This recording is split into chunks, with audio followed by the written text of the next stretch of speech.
High dear students, welcome to Indian brain YouTube channel. So మనం ఇవాటి నుంచి daily ఒక వీడియో చొప్పున ఆర్ఆర్బీ ఎన్టీపీసీకి సంబంధించిన all previous questions aptitude premieres కలిపి నేను టీచ్ చేస్తాను. సో బిఫోర్ దట్ అందరూ మన ఛానల్ని సబ్స్క్రైబ్ చేసుకోండి, మీ ఫ్రెండ్స్కి షేర్ చేయండి. సో ఎవ్రీ క్వశ్చన్ ఎక్స్ట్రీమ్ లెవెల్లో లాజిక్స్ ఎలా చేయాలి అంటే ఇప్పుడు ఇక్కడ ఏంటంటే subject oriented teaching is different from examination point of view. ఇప్పుడు మనం డిస్కస్ చేసే క్వశ్చన్స్ అన్నీ ప్రీవియస్ క్వశ్చన్స్ అనమాట. ప్రీవియస్ క్వశ్చన్స్లో మీరు 2 ways చెప్తాను. అంటే జనరల్గా మనం క్వశ్చన్ చూడగానే లాజికల్ ఎలా కనెక్ట్ అవ్వాలి, ఎగ్జామ్లో ఇంకా ఇంత ఎక్స్ట్రీమ్ థాట్కి వెళ్ళాలి అనే వేలో మనం వెళ్దాం. సో ఓకే, ఐ హోప్ ఇది మీకు నచ్చుతుంది అనుకుంటున్నాను. నచ్చితే మీ ఫ్రెండ్స్కి షేర్ చేయండి. సో వర్త్ఫుల్ అనుకుంటేనే, లేదంటే లైట్ తీసుకోండి. Okay right, let's start our first question. Neelam and Manisha starting from the same place running at 7 km/h 9 km/h respectively. What time will they take to 12 km/h if they walk in the same direction? ఏం లేదు ఇక్కడ. నీలం and Manisha, నీలం వచ్చేసి 7 స్పీడ్తో పోతున్నాడు, మనీషా వచ్చేసి 9 స్పీడ్తో పోతుంది, 9 km/h స్పీడ్తో పోతుంది. బాగా ఆలోచించండి. వీళ్ళిద్దరూ ఒకే ప్లేస్లో ఒకే దగ్గర స్టార్ట్ అయ్యి సేమ్ డైరెక్షన్లో పోతున్నారు. అయితే వాళ్ళ మధ్యలో 12 km గ్యాప్ రావడానికి ఎన్ని అవర్స్ వెయిట్ చేయాలంటున్నాడు. ఇంకా మీరు మళ్ళీ దీన్ని చూసుకొని టైము, డిస్టెన్స్, స్పీడ్, ఫార్ములా అనుకో కాకుండా సింపుల్ ఒక లాజికల్ వేలో ఆలోచిస్తే very easy. Just 5 to 10 seconds question ఇది యాక్చువల్లీ. ఇప్పుడు నేను 1 hour టైం ఇచ్చాను అనుకో, నీలం ఎంత పోతాడు? 7 km పోతాడు. అదే 1 hour టైంలో సేమ్ టైమే స్టార్ట్ అవుతారు కాబట్టి మనీషా మాత్రం 9 పోతుంది. అంటే 7కి 9కి గ్యాప్ ఎంత ఉంది చెప్పండి. ఇక్కడ మనీషా ఉంటాయి, ఇక్కడ నీలం ఉంటాడు. అంటే ఇప్పుడు మొత్తం 7 వచ్చాడు, 9. అంటే లాజికల్గా సో తను 2 km ఎక్స్ట్రా పోతుంది, అవునా కాదా? అంటే 1 hour వెయిట్ చేస్తే వాళ్ళ మధ్యలో గ్యాప్ ఎంత ఉంటుంది? Simple question. 1 hour వెయిట్ చేస్తే వాళ్ళ మధ్యలో గ్యాప్ ఎంత? 1 hour వెయిట్ చేస్తే వాళ్ళ మధ్యలో గ్యాప్ ఎంత? 2 km. అంటే 2 km గ్యాప్ రావడానికి వాళ్ళిద్దరు కలిసి 1 hour ట్రావెల్ చేయాలి, అవునా కాదా? So the same logic. అంటే 2 hours గ్యాప్ రావాలంటే 1 hour, మరి 12 hours గ్యాప్ రావాలంటే ఎన్ని hours? Answer will B 6 hours. Make it simple, don't make it as complicate. Simple right? ఆలోచించండి, మీరే ఆలోచించండి. 1 hour వెయిట్ చేస్తే 2 km వస్తుంది, 2 hours వెయిట్ చేస్తే 4 km, 3 hours వెయిట్ చేస్తే 6 km. అంటే ప్రతి 1 hourకి 2 km గ్యాప్ వస్తూనే ఉంటుంది కదా. So that is the main logic way. Very simple right? 2 kmకి 1 hour అయితే 12 kmకి ఎంత? 6 hours. That will be your answer right? So let's go for the next question now. So very interesting. Metro, it is also very interesting question. Delhi Metro covers a distance of 40 minutes if it runs at a speed of 48 km/h on average.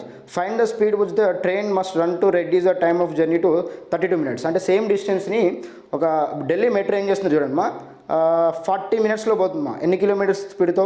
48 km/h స్పీడ్తో పోతే 40 minutesలో పోతుంది. జాగ్రత్త వినండి, 40 minutesలో పోతుంది. అంటే మీకు ఒక అవగాహన కోసం, అంటే క్వశ్చన్ చూడగానే చాలామంది ఇలా కనెక్ట్ అవుతారని ఈ విధంగా వెళ్తున్నాను నేను.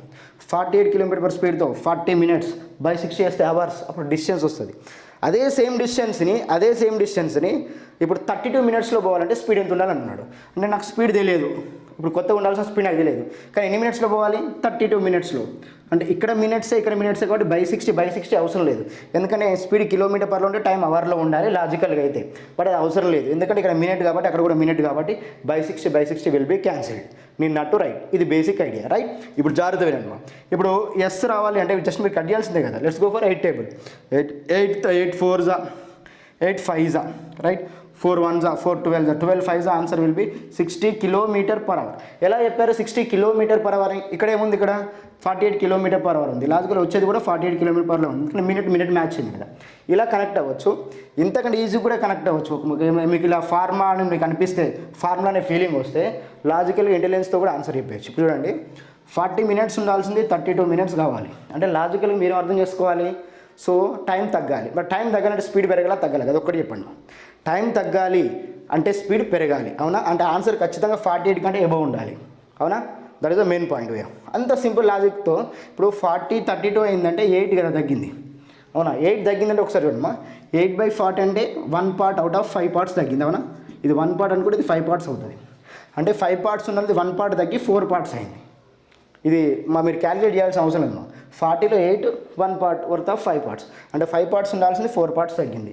మరి టైము జరగదు, టైము 5 parts ఉండాల్సింది 4 parts తగ్గితే స్పీడ్ 4 parts ఉండాల్సింది 5 parts కావాలి. ఎందుకంటే స్పీడ్కి time always inverse. This is called universal fact. దీన్ని మనం మార్చలేము, అవునా? డిస్టెన్స్ కామన్ ఉంది కాబట్టి. ఓకే, టైము 5 parts ఉంటే 1 part అవుతుంది, స్పీడు 4 parts ఉంటే 5 parts అవుతుంది. అయితే స్పీడ్ ఎంత ఉంది ఇక్కడ? యాక్చువల్లీ 48 ఉంది, అవునా? 48 ఉంది, ఇది 4 parts వర్త్. 1 part అంటే ఎంతమ్మా? 48/4 12 ఎక్స్ట్రా ఉండాలి. సో లాజికల్గా +12 answer will B 60. That's it. ఇది క్లియర్ మా ఇక్కడ 4 పార్ట్స్ ఉండాల్సింది 1 పార్ట్ పెరుగుతుంది, ఇక్కడ 5 పార్ట్స్ ఉండాల్సింది 1 పార్ట్ తగ్గుతుంది. That's it. 4 పార్ట్స్ అయితే 5 పార్ట్స్ కావాలి. ఇక్కడ టైం 5 పార్ట్స్ అయితే అక్కడ speed 4 parts. Simple logic right. So ఈ వే ఆఫ్ థింకింగ్ కూడా అలవాటు అయితే మీకు చాలా టైం సేవ్ అవుతుంది actually. So without pen paper టకటక్ వెళ్ళిపోవచ్చు అనమాట. Next one more interesting question here. The mean of distribution of 32 and the standard deviation is 7. What is the value of the coefficient variation? ఇది మీకు మళ్ళీ introduction ఇస్తే నీకు 20 minutes 10 to 20 minutes time waste మా. The mean distribution is 13 and the standard deviation is 7. మీరు introduction class of statistics అనుకుంటే వచ్చేసింది మా. 7 అనేది ఏంటంటే ఇక్కడ సో మీ mean distribution no mean distribution is 13. So standard deviation is 7 అంట. ఓకే, స్టాండర్డ్ డేవియేషన్ వచ్చి 7 ఉంది, మీన్ డిస్ట్రిబ్యూషన్ వచ్చి 13 ఉంది. సో అది కోఎఫిషియెంట్స్ డెరివేషన్ క్వశ్చన్ అడుగుతుంది కదా వాడు. ఎస్, కోఎఫిషియంట్ ఆఫ్ వేరియేషన్ అడుగుతున్నాడు రైట్. మరి కోఎఫిషియంట్ ఆఫ్ వేరియేషన్ అన్నప్పుడు ఏం లేదు మా 7ని 13తో కంపేర్ చేయడం యాక్చువల్గా అయితే. మళ్ళీ ఇదేంటి సార్ అని మీరు కన్ఫ్యూజ్ కాకండి. జస్ట్ మీరు స్టాటిస్టిక్స్లో బేసిక్ క్లాస్లో సో కోఎఫిషియంట్ వేరియేషన్ అంటే ఏంటి, డేవియేషన్ అంటే ఏంటి, సో యావరేజ్ డిస్ట్రిబ్యూషన్ అంటే ఏంటి, ఇవన్నీ మీకు స్టాటిస్టిక్స్లో బేసిక్ క్లాస్లో దొరుకుతుంది. సో అనవసరంగా నేను అటు is the time right. Okay, into 100 చేస్తే డైరెక్ట్ ఆన్సర్ మనకి. అంటే కోఎఫిషియంట్ వేరియేషన్ అంటే పర్సంటేజ్ అనమాట. ఎవరితో కంపేర్ చేయాలి? డేవియేషన్ని డిస్ట్రిబ్యూషన్తో కంపేర్ చేయడం. దట్ ఈస్ కోఎఫిషియంట్ వేరియేషన్ అంటాం. వేరియేషన్ అంటే పర్సంటేజ్, చేంజ్ పర్సంటేజ్ అన్నట్టు. So 7 should be compared on 13. The answer will be what? 13కి 50%, 6.5 కాబట్టి 50% కొంచెం ఎబో ఉండాలి. 50% కొంచెం ఎబో ఉన్న ఆప్షన్స్ ఏమున్నాయి ఇక్కడ? 50% above. SC best option 53.85. So 53.85 that can be answer. Very simple right. So దీనికోసం అయితే కొంచెం మీరు సెర్చ్ చేయండి. స్టాటిస్టిక్స్ బేసిక్ క్లాస్ అని కూడా తెలిసిపోతుంది. మన టైం వేస్ట్ చేద్దాం నా intention. Okay, so let's take one more interesting question now. If the rate of interest 8% per annum and 10,000 lent it the compound interest half year, then calculate equivalent simple interest for the first year. Okay, ఏం లేదు మా ఇక్కడ ఏంటంటే compounded half yearly basis అంట. Compounded yearly basis వేరు, half yearly basis వేరు. ఎప్పుడైతే compounded half yearly basis అన్నప్పుడు rate of interest 8% per annum చొప్పున 10,000 రూపీస్ని వాడు ఇంట్రెస్ట్కి ఇచ్చాడు మా, 1 yearకి ఇచ్చాడు. అయితే ఇప్పుడు ఒకవేళ డైరెక్ట్ అదే ఇంట్రెస్ట్ రావడానికి సింపుల్ ఇంట్రెస్ట్ అయితే ఎంత క్యాలిక్యులేట్ చేయాలి అంటున్నాడు. అయితే మీరు ఇక్కడ కన్ఫ్యూజ్ కావాల్సిన పాయింట్ ఏంటంటే, కన్ఫ్యూజ్ కాకూడని పాయింట్ ఏంటంటే 8% per annum అని ఇచ్చి హాఫ్ ఇయర్లీ బేసిస్ ఇచ్చినప్పుడు 8%ని ఆఫ్ చేస్తాం. 8% ఆఫ్ చేస్తే 4% అన్నట్టు. ఈ 4% 1 year క్యాలిక్యులేట్ చేయాలి కాంపౌండెడ్ హాఫ్ ఇయర్లీ బేసిస్. ఈ బాగా ఉంచండి. అంటే కాంపౌండెడ్ హాఫ్ ఇయర్లీ బేస్ అంటే 4%ని 2 times తీసుకోవాలని అర్థం కూడా. ఎందుకంటే 1 yearలో ఎన్ని హాఫ్ ఇయర్స్ ఉంటాయి? 2 half years. ఒకవేళ మీకు కన్ఫ్యూజ్ ఉంటే ఒకసారి మళ్ళీ మన సేమ్ ఛానల్లోనే కాంపౌండ్ ఇంట్రెస్ట్ బేసిక్ క్లాస్ అని కూడా అక్కడ తెలిసిపోతుంది మీకు హాఫ్ ఇయర్లీ బేసిస్ ఎట్లా కౌంట్ చేయాలి. అంటే 4% ఉంది. అప్పుడు 4% ఎన్ని టైమ్స్? 2 times తీసుకుని. ఎందుకంటే 1 yearలో 2 half years ఉంటాయి కాబట్టి లాజికల్గా 4 + 4 × 4/100 ఇది యాక్చువల్గా మనం చేయాల్సింది కాంపౌండ్ ఇంట్రెస్ట్. ఇదంతా 10,000 ఎంత వదిలేయండి మా 8%ని 4% తీసుకుంటాం. 1 yearలో 2 half years లాజికల్గా 4 + 4 + 4 × 4/100 8.16 అవుతుంది. అచ్చా, ఇంట్రెస్ట్ ఎంత అవుతుంది? 8.16. కాంపౌండెడ్ హాఫ్ ఇయర్లీ బేసిస్ 1 yearకి వచ్చే కాంపౌండ్ ఇంట్రెస్ట్ 8.16. ఇదే ఇంట్రెస్ట్ సింపుల్ ఇంట్రెస్ట్ రావాలి కాబట్టి అదే 8.16 డైరెక్ట్గా కౌంట్ చేస్తాం. ఎందుకంటే 1 yearకి రేట్ ఆఫ్ ఇంట్రెస్ట్ ఉంటుంది ఎప్పుడైనా సింపుల్ ఇంట్రెస్ట్లో. 1 yearకి ఎంత % వస్తే దీనికి ఈక్వల్ అవుతుందంటే 8.16 వస్తే దీనికి ఈక్వల్ అవుతుంది. So logical answer is what? 8.16. Very easy right. So ఈ విధంగా మీరు వే ఆఫ్ థింకింగ్ అలా ఉండాలి మా fast. So let's go for next question. Elevation of 35/2% of 800 grams and 45/2% of 400 grams ఇది అన్నాడు. సింపుల్, ఇది చాలా ఈజీ క్వశ్చన్ యాక్చువల్లీ. 35/2% ఆఫ్ అంటే హాఫ్ అంటే మీనింగ్ ఇక్కడ ఇంటూ కదా 800. ఇది అసలు రాయాల్సిన అవసరం లేదు, డైరెక్ట్ ఆన్సర్ చెప్పేయచ్చు మా, చూసి ఆన్సర్ చెప్పేయచ్చు, ప్రాబ్లం లేదు. మైనస్ 45/2% ఆఫ్ 40/2% ఆఫ్ ఎంత ఇచ్చాడు? 400 grams. దీని యొక్క ఎవాల్యుయేషన్ ఎంత అంటున్నాడు. సో దీని మొత్తం వాల్యూ చెప్పాలి ఇప్పుడు మనకి. ఇక్కడ ఏముందమ్మా 35/2% అంటే మీనింగ్ బై 100 కదా. అంటే లాజికల్గా 200s ఉంటాయి. సో 200s కాబట్టి పర్సంటేజ్ లేక 200s కాబట్టి 4 times. ఇక 200s ఉంటాయి కాబట్టి 2 times. సో లాజికల్గా 35 4s 45 2s. That can be answer right. 35 4s 140, 45 2s 90. Answer will be 50. That's it right. 90 140 - 90. Yes, good. Answer will be 50. So నిన్నట్టు గో ఫర్ ద అంటే depth వెళ్ళకండి, ఇదేమో అనుకోకుండా అక్కడ లేదు. బై 200 ఉంటుంది, simple. So right, let's go for the next one. 2 men, quite interesting question, very interesting question మా. 2 men finished 1/4 of part of a whole work in 6 days. Find the number of additional men required to complete the job in next 6 days. Okay 12 men అంట 1/4 of the part of the వర్క్ని complete చేశారు, మరి 6 days పట్టింది. So మిగిలిన 3/4 ఉంటుంది. మరి నిజానికి 1/4 అయిపోయింది, మొత్తం వర్క్లో 1/4 మాత్రమే అయిపోయింది, ఇంకా 3/4 మిగిలింది. ఈ 3/4 వర్క్ని వాళ్ళు ఏం చేయాలంట, నెక్స్ట్ 6 daysలో ఫినిష్ చేయాలంటే అడిషనల్గా ఎంతమందిని తీసుకోవాలని అడుగుతున్నాడు. అడిషనల్గా అంటే ఇంకెంత ఎక్కువ మంది కావాలి అని అడుగుతున్నాడు. ఇది క్వశ్చన్ యాక్చువల్లీ. ఇప్పుడు మీరు సింపుల్గా ఆలోచిస్తే మనకేమనిపిస్తుంది అంటే, ఇప్పుడు యాక్చువల్లీ ఎవరైనా ఇట్లా కనెక్ట్ అవుతారమ్మా. సో 12 members వర్క్ చేశారు, 6 days చేస్తే 1/4 అయిపోయింది. ఇది మనకు వచ్చే బేసిక్ థాట్. ఇదే వర్క్ని ఇప్పుడు ఎంతమంది చేయాలో తెలియదు నాకు. అంటే అడిషనల్ మెంబర్స్ యాడ్ అయ్యారు, వాళ్ళు యాడ్ అయిన తర్వాత అంటే ఈ 12 members అడిషనల్ మెంబర్స్ యాడ్ అయిన తర్వాత సో మళ్ళీ 6 daysనే కంప్లీట్ చేయాలి. రిమైనింగ్ వర్క్ అంటే ఇక్కడ 1/4 వరకు అయిపోతుంది, ఇక్కడ ఎంత అయిపోతుంది 3/4 వరకు అయిపోతుంది. సో 3/4 వరకు అవ్వాలి అంటే 4 get cancel. So answer 6 get cancel, 12 3 36 members present ఉండాలి దాంట్లో. అవునా? మరి 36 members ప్రజెంట్ ఉండాలంటే ఆల్రెడీ 12 members ఉన్నారు కాబట్టి 36 members కావాలి, కాబట్టి ఇంక అడిషనల్గా ఎంత కావాలి 24 members కావాలి. ఇది బేసిక్ కాన్సెప్ట్, ఎవరికైనా అర్థమయ్యేది. అంటే 12 into 6 members 1/4 వర్క్ చేస్తే సంథింగ్ మెంబర్స్ into 6 daysలో 3/4 వర్క్ చేస్తారు అనేది కాన్సెప్ట్. అంటే 36 members ప్రజెంట్ ఉండాల్సి ఉండే, కానీ ఆల్రెడీ 12 members దాంట్లో ఉన్నారు, ఇంకా 24 members నేను యాడ్ చేయాలి. ఇది కదా బేసిక్ నాలెడ్జ్. మీరు ఎలా చేయొచ్చు, మీ ఐక్యూ లెవెల్స్ ఎలా పనిచేయాలంటే ఇంకా కొంచెం డెప్త్ కూడా ఆలోచించవచ్చు. మనం ఇక్కడ 6 days తర్వాత కూడా ఎన్ని డేస్ చేయాలి, 6 days చేయాలి. మరి టైం కామన్ ఉంది కదా, అచ్చా ఇక్కడ 6 days చేయాలి, అక్కడ 6 days చేయాలి, మరి టైం కామన్ ఉంది కదా. అలాంటప్పుడు మీరు ఏం చేస్తారు, సింపుల్గా సో ఇప్పుడు చూడండి 1/4 వర్క్ కంప్లీట్ కావాలంటే 12 members కావాలి, మరి 3/4 రిమైనింగ్ వర్క్ కంప్లీట్ కావాలంటే 8 members కావాలి. అప్పుడు ఆన్సర్ ఏంది మనకు 36 members కావాలి. జాగ్రత్త వినండి, 36 members కావాలి. కానీ ఆల్రెడీ మన దగ్గర 12 members ఉన్నారు కాబట్టి remaining 24 members. That's it. Make it simple, don't make it as complicate. అంటే వే ఆఫ్ థింకింగ్ ఎక్కడ ఉండాలి, మీకు ఎగ్జామ్లో ఉండాలి. ప్రాక్టీస్ చేసేటప్పుడు అలా చేయండి, బట్ ఎగ్జామ్లో మాత్రం ఈ విధంగా చేయండి. 1/4 వర్క్ 12 members చేస్తారు, 3/4 వర్క్ 36 members చేస్తారు, అంటే అడిషనల్గా 24 members పెరుగుతారు, ఎందుకంటే టైం కామన్ ఉంది. Is clear? సో ఈ వే ఆఫ్ థింకింగ్ ప్రతి సిచ్యువేషన్ బట్టి మౌల్డ్ కావాలి. Okay right, good. Let's go for the next one. Ramesh purchased memory card. Okay, Ramesh purchased a memory card at a price 625, including the sales tax. The rate of sales tax is 25%. The seller has made a gain of 50%. The cost price of the memory card is. Nice question. ఇక్కడ ఒక person Ramesh ఏం చేసినంటే షాప్కి వెళ్ళి memory card కొనుక్కున్నాడు. So దానిపైన sales tax చూసి వేస్తాడు వాడు. సేల్స్ ట్యాక్స్ అనే మీనింగ్ ఏంది, నువ్వు ఏదైతే అమౌంట్ పెట్టి కొంటున్నావో దానిపైన ట్యాక్స్ పడుతుంది. అంటే లాజికల్గా నేనేమంటున్నా అంటే ఆ సేల్స్ ట్యాక్స్ కూడా ఇచ్చాడు 25% అంట. అంటే సెల్లింగ్ ప్రైస్ అంటే రమేష్ కొంటున్నాడు ఒక సెల్లర్ దగ్గర. ఇప్పుడు సెల్లర్ పాయింట్ ఆఫ్ వ్యూలో చూడాలి. సెల్లర్ అమ్ముతున్నాడు రమేష్కి, రమేష్ వెళ్ళి కొన్నాడు. ఎంత కొన్నాడు, 625 rupees కొన్నాడు. 625 rupees కొంటే దాంట్లో సేల్స్ ట్యాక్స్ ఇంక్లూడ్ అయ్యి ఉందంట. అంటే 100% యాక్చువల్ సెల్లింగ్ ప్రైస్ అనుకుందాం, వాడు అమ్మేది 100% అనుకుందాం. దాంట్లో 25% యాడ్ చేస్తే సో 125% వర్త్ మొత్తం కలిపి, అంటే సెల్లింగ్ ప్రైజు సెల్లర్ గురించి చెప్తున్నా, సెల్లర్ సేల్ చేస్తున్నాడు, రమేష్ కొంటున్నాడు. రమేష్ని వదిలేయండి, సెల్లర్ పాయింట్ ఆఫ్ వ్యూలో చూద్దాం. సెల్లర్ 100%కి అమ్ముతున్నాడు, దానికి 25% ట్యాక్స్ కలుపుకుంటే 125% మొత్తం 625. ఇది ఎవరు పే చేస్తారు, రమేష్ పే చేస్తాడు. కానీ సెల్లర్ మాత్రం 125% అయింది. ఇప్పుడు వాడు 100% కనుక్కున్న మనకి ఏమొస్తుంది, మనకి సెల్లింగ్ ప్రైస్ వస్తుంది. అంటే వాడు ఎంత అమ్ముతున్నాడో తెలుస్తుంది. ఎందుకంటే 100% పైన 25% యాడ్ చేసుకుంటే 625 అయింది కదా. అప్పుడు డైరెక్ట్ చెప్పడం 25 5 500, ఆన్సర్ విల్ బి 500 rupees. ఈ 500 ఏంటి చెప్పండి, అమ్ముతున్న ప్రైస్. ఇలా అమ్మడం వల్ల వాడికి ప్రాఫిట్ వస్తుందా, లాస్ వస్తుందా సెల్లర్కి? మళ్ళీ ఒకసారి చూడండి, 100% సెల్లింగ్ ప్రైస్ అనుకుంటే 25% పెట్టుకుని అమ్ముతున్నాడు, 125% అమ్మితే సో వాడికి 625 rupees పే చేస్తాడు.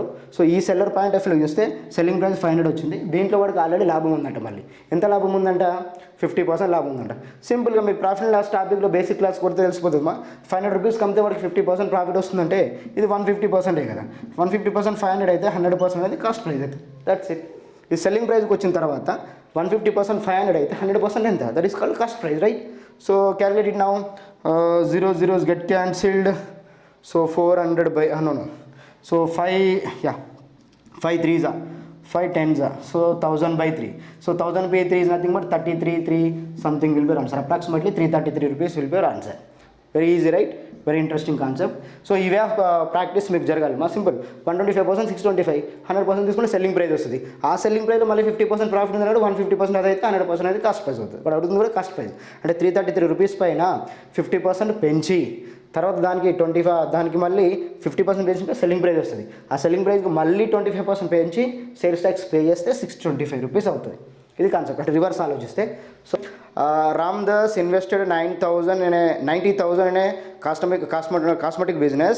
After few months, Shamdas joined with him for 30,000. at the end of the year the total profit was divided between the ratio 4:1. After how many months did Shyam join the business? ఇక్కడ already నేను business సంబంధించిన partnership లెసన్లో already నేను discuss చేశాను అంటే అమౌంట్ని మంత్స్ని ఎలా multiply చేస్తే మనకు ప్రాఫిట్ రేషియో వస్తుందని. సింపుల్ చెప్పిన profit is nothing but what, profit is nothing but investment in to time, right? ఇదే కదా మనకున్న బేసిక్ రూల్. సో అదేవిధంగా ఇప్పుడు తను ఎంత ఇన్వెస్ట్మెంట్ ఏంటంటే ఫస్ట్ రామ్దాస్ 90,000 పెట్టాడు. 90,000 అక్కడ 30,000 అనేది కామన్ పాయింట్, కూడా 9 తీసుకుంటాను. 9,000 ఇన్వెస్ట్మెంట్ పెట్టాడు. కానీ ఎవరు జాయిన్ అయ్యారు తర్వాత? శ్యామ్ దాస్ జాయిన్ అయ్యాడు. ఎంత 30,000 జాయిన్ అయ్యాడు. కానీ ఎప్పుడు జాయిన్ అయ్యాడో తెలియదు. సరే ఇప్పుడు ఈ రామ్దాస్ అయితే ఆల్మోస్ట్ 12 months అయితే బిజినెస్లో ఉండాలి. At the end of the year ratio అయితే 4:1 వచ్చిందని చెప్తున్నాడు. అంటే లాజికల్గా 9 into 12 months తను ఉంటాడు. 90,000 12 months రామ్దాస్ ఉంటాడు. కానీ శ్యామ్ దాస్ ఎప్పుడు జాయిన్ అయినా తెలియదు. జాయిన్ అయిన టైం వదిలేండి, వాడు అడిగింది జాయిన్ అయిన టైమే. బట్ నేను ఏమంటున్నా ఎన్ని మంత్స్ బిజినెస్లో ఉంటుండో అది సంథింగ్ అనుకుంటున్నా. ఈ సంథింగ్ ఎన్ని మంత్స్ ఉంటాడు అనుకుంటున్నాను? Something months. ఎంత అమౌంట్తో వచ్చాడు? 30,000. అంటే 3 కామన్ కదా. ఐ మీన్ 90,000 3 4 zeros కామన్ కాబట్టి 93 డైరెక్ట్ తీసుకున్నాను. విత్ 12 months ఎందుకంటే ఎండ్ ఆఫ్ ద బిజినెస్ వరకు ఉన్నాడు. వాడు మధ్యలో వచ్చాడు కాబట్టి సమ్ ఎన్ని మంత్స్ తెలియదు కాబట్టి క్వశ్చన్ మార్క్ పెట్టుకున్నాను. ఇలా వేస్తే వచ్చే రేషియో అన్నాడు వాడు 4:1 అని చెప్పాడు, రైట్? ఎందుకంటే investment to time will give profit sharing ratio, right? ఇది బేసిక్ ఐడియా మనకున్నది. So right, directly 3 1s 3 4s, let's go for 4 get cancel, something is equal to that వెళ్ళిపోతుంది కాబట్టి 9 months. 9 months is nothing but what, business time. అక్కడ ఎన్ని months అయితే బిజినెస్లో ఉన్నాడో ఆ టైం అనమాట ఇది, రైట్? ఇప్పుడు నేను ఏమంటున్నాను, నాకు బిజినెస్ టైం కాదు, ఎప్పుడు జాయిన్ అయ్యో తెలియాలి కదా. 12 monthsలో 9 months బిజినెస్లో ఉన్నాడంటే మరి 3 months తర్వాతనే జాయిన్ అయింది లాజికల్గా. అంటే ఆన్సర్ ఏంది 12 - 9 will be 3 months. That will be the basic idea we have, right? So 9 into 90,000 into 12 months, something months తెలియదు, 30,000 చేస్తే 4:1 అవ్వాలి. ఇది బేసిక్ కాన్సెప్ట్. ఇలా వెళ్ళొచ్చు. మామూలుగా జనరల్గా మీకు రావాల్సిన బేసిక్ ఐడియా ఏంటంటే అంటే తొందరగా కనెక్ట్ అవ్వడానికి, అంటే ఎగ్జామ్లో తొందరగా సాల్వ్ చేయడానికి. ఎలా అంటే ఇప్పుడు నాకు రేషియో ఇచ్చాడు 4:1 ఇచ్చాడు. అంటే 4 parts వాల్యూ వాడు ఇచ్చాడు, 1 part వాల్యూ నేను కనుక్కోవాలి. కానీ దీంట్లో ట్విస్ట్ ఏంటంటే already 3 parts worth of 30,000 value mention చేశాడు అంతే. అంటే 4 parts రావాలంటే లాజికల్ అక్కడ ఏంది 9 into 12 తీసుకోవాలి కదా. యాక్చువల్లీ 1 part రావాలని తీసుకుంటున్నాను, బట్ లాజికల్ అక్కడ ఆల్రెడీ 3 parts వర్త్ కవర్ అయి ఉంది. అంటే 4 1s 4 3s 9 3s 12 months, but out of 30,000 కదా. అంటే లాజికల్గా 9 months. 9 months ఎప్పుడు ఇది? సో 9 months ఎప్పుడు అవుతుంది ఇది? సో 9 months బిజినెస్ టైం అవుతుంది. లాజికల్లీ -12 చేసుకుని 12 - 9 చేసుకుంటే మనకు లాజికల్గా ఆన్సర్ అయింది 3 months. That can be our joint అనమాట. అంటే వాడు 3 months తర్వాత బిజినెస్ స్టార్ట్ అయినా 3 months తర్వాత జాయిన్ అని చెప్పచ్చు. సో ఈ వేలో వెళ్ళొచ్చు, ఆ వేలో వెళ్ళొచ్చు, but which is the comfort, that is very important. Comfort వేలో వెళ్ళండి, తొందరగా ఆన్సర్ చెప్పడానికి ట్రై చేయండి. అఫ్ కోర్స్ ఇది సింపుల్ క్వశ్చన్ కాబట్టి ఈ లెవెల్లో ఆలోచించండి. Let's take next question here now. So next question is yes, next question is a very easy question. If the angle of a triangle are in the ratio 1:2:3, then find the value of the largest angle. So త్రిభుజం యొక్క 3 కోణాల యొక్క నిష్పత్తి ఇచ్చారు 1:2:3. అయితే దాంట్లో అతిపెద్ద కోణం ఏంటని అడుగుతుంది లాజికల్గా. సో ట్రయాంగిల్ అనగానే మీ మైండ్లోకి రావాల్సిందండి సమ్ ఆఫ్ ఆల్ యాంగిల్స్ ఎలా వస్తాయేమో 180 degrees వస్తాయి, రైట్? అంటే లోపల ఉండే ఆల్ యాంగిల్స్ కలిపితే 180 degrees కాబట్టి 180 degrees కూడా రేషియో ఇచ్చాడు. ఏమిచ్చాడు? 1:2:3 ఇచ్చాడు. ఇది సింపుల్ క్వశ్చన్ కదా, వెరీ ఈజీ. సో 1:2:3 అంటే 1 + 2 + 3 మొత్తం ఎన్ని పార్ట్స్ అన్నట్టు? 6 parts. ఈ 6 parts వాల్యూ ఎన్ని డిగ్రీస్ అన్నట్టు? 180 degrees. అంటే ఒక త్రిభుజంలో అన్ని కోణాల మొత్తం 180 degrees కాబట్టి ప్రతి కోణాన్ని యొక్క నిష్పత్తి ఇచ్చాడు 1:2:3 లాగా. 1 + 2 + 3 మొత్తం 6 parts 180 అయితే దాంట్లో అతిపెద్ద కోణం ఏది మరి? The best angle is what? 3, right? The biggest angle is 3. 3 parts is what? Answer 90. ఎందుకంటే 6 180 అయిందంటే దీంట్లో ఆఫ్ కావాలంటే 180లో ఆఫ్ అవుతుంది. Directly answer will B 90 degrees. Is it clear? మళ్ళీ ఒకసారి 6 180 మరి 3 ఏమవుతుంది? దాంట్లో ఆఫ్ అవుతుంది. 6/3 అంటే 6 3 అయిందంటే ఆఫ్ అయింది, 180 కూడా ఆఫ్ అవుతుంది. Answer will B 90, right? So ఇది ఒక క్వశ్చన్, ఇది simple question of course, but అన్ని ప్రీవియస్ క్వశ్చన్స్ కాబట్టి నేను డిస్కస్ చేస్తున్నాను. ప్యూర్ మ్యాథ్స్ ఆప్టిట్యూడ్ అన్ని కలిపి వచ్చాయి మా దీంట్లో. సో నేను కలిపి డిస్కస్ చేస్తాను, వీలుంటే రీజనింగ్ కూడా చెప్పేస్తాను. Okay, right, let's go for the next one. The mean of 22 observations is 20. 2 more observations are included and the new mean becomes 11. So the mean of the new observations is 22. Observations is అని చెప్పేసి 22 మూలకాల యొక్క సగటు 10 యొక్క fine. ఏం లేదు, 22 members ఉన్నారు. 22 members యొక్క ప్రీవియస్ యావరేజ్ ఏంటంట? 10 ఉందంట. దాంట్లో 2 persons యాడ్ అయ్యారు. 2 persons యాడ్ అయినప్పుడు 10 ఉన్న యావరేజ్ కాస్త ఏమైందంటే 11 అయిందంట. సో లాజికల్ ఈ కొత్తగా వచ్చిన 2 persons యొక్క టోటల్ వాల్యూ అడగట్లేదు వాడు ఈ 2 persons యొక్క మళ్ళీ యావరేజ్ అడుగుతున్నాడు. అయితే జనరల్గా మీరు ఈ సబ్జెక్ట్ లాజికల్లో కన్వర్ట్ కావాలంటే సో బిఫోర్ యాడింగ్ 22 మెంబర్స్ ఇక్కడ 22 మెంబర్స్ ఉన్నారు. వాళ్ళ యావరేజ్ ఎంత ఉంది? 10 ఉంది, రైట్? సరే, వాళ్ళ యావరేజ్ వచ్చేసి 10 ఉంది, ఫైన్. ఇప్పుడు 2 members నేను ఇంక్లూడ్ చేయాలి గ్రూప్లో అంటే ఇప్పుడు ఎంతమంది అవుతారు? 24 members అవుతారు, అవునా కదా? అప్పుడు 24 members అయినప్పుడు 2 members ఎక్స్ట్రా అడుగుతున్నప్పుడు 2 minimums రావాలి వాళ్ళు. ఒక గ్రూప్లోకి నేను ఆల్రెడీ బేసిక్ క్లాస్ చెప్పాను మా యావరేజ్ ఒకసారి చూడండి మన ఛానల్లో ఉంది. అంటే 2 into 10తో మినిమం యావరేజ్తో రావాలి వాళ్ళు, రైట్. వాళ్ళు రావడం వల్ల యావరేజ్ 10 ఉండాల్సింది ఏంది 11 అయింది. అంటే లాజికల్గా 1 పెరిగింది కదా. 2 persons ఎక్స్ట్రా యాడ్ అవ్వడం వల్ల 1 పెరిగింది. అంటే 24 1s are 24 extra, answer will B 20 + 4 24 అంటే 44. 44/2 answer will B 22. This is a basic idea. ఎందుకు బై 2 అంటున్నాను నార్మల్లీ ఈ 44 అనేది 2 మెంబర్స్ యొక్క టోటల్ వెయిట్, టోటల్ వాల్యూ. దాన్ని బై 2 చేసుకుంటే మళ్ళీ యావరేజ్ వస్తుంది. ఇది బేసిక్గా మనకున్న కాన్సెప్ట్. ఇలా చేయొచ్చు. ఇంకా ఎగ్జామ్లో ఇంతకంటే ఫాస్ట్గా ఈజీగా క్లారిటీగా చేయొచ్చు. ఎలా అంటే సింపుల్ బేసిక్ ఐడియా ఏంటి, సింపుల్ ఆలోచించండి. 2 members గ్రూప్లో జాయిన్ అవుతారు అంటే 2 into 10తో రావాలి గ్రూప్కి. ఒక గ్రూప్లో ఒక పర్సన్ యాడ్ అవుతుందంటే ఆ గ్రూప్ యొక్క యావరేజ్ ఎంత ఉంటే అంతతోనే యాడ్ అవ్వాలనేది మనకి బేసిక్ ఐడియా. సార్ అప్పుడు 2 into 10తో యాడ్ అయ్యారు. కానీ ఈ 2 members ఎక్స్ట్రా యాడ్ అవ్వడం వల్ల యావరేజ్ 10 ఉండాల్సింది 11 పెరిగింది. అంటే ప్రతి ఒక్కరిపైన 1 పెరిగినట్టే కదా. మరి ప్రతి ఒక్కరిపైన 1 పెరిగినప్పుడు ఈ 2 members పైన కూడా 1 పెరుగుతుంది కదా. అంటే ఇది 20 ప్లస్ ఇది 2 22. Answer will B 22. That's it. Make it simple, don't make it as complicate. అంటే వే ఆఫ్ అప్రోచ్ అలా ఉండాలి. 2 into 10తో వెళ్తారు, యావరేజ్ 1 పెరిగింది. ఆ 1 కూడా 2 members పైన పెరగాలి. Because average is nothing but each number is equated, right. That is the basic and powerful logic we have. Okay, I hope you are understanding. Okay right, I hope అర్థమైంది అనుకుంటా. So ఇలాంటి videos నేను ప్రతిరోజు post చేస్తూనే ఉంటాను. So I think నా intention అంటే మీకు కాన్ఫిడెన్స్ క్రియేట్ చేయడం నా ఇంటెన్షన్. అంటే ఎగ్జామినేషన్ పాయింట్ ఆఫ్ వ్యూలో మన వే ఆఫ్ థింకింగ్ ఎలా ఉండాలి, ఎంత ఫాస్ట్గా ఆలోచించగలగాలి అనే కాన్సెప్ట్తో ఇంటెన్షన్తో వెళ్తున్నాను. ఇది జెన్యూన్ అనిపిస్తే మీకు you can share to your friends and చాలామందికి షేర్ చేయండి అండ్ వాళ్ళకు కూడా స్ప్రెడ్ చేయండి. అండ్ మన వే ఆఫ్ థింకింగ్ అందరికీ స్ప్రెడ్ అవుతాయి. So I can give more stuff. So that's my intention. All the best, yours nursing sir.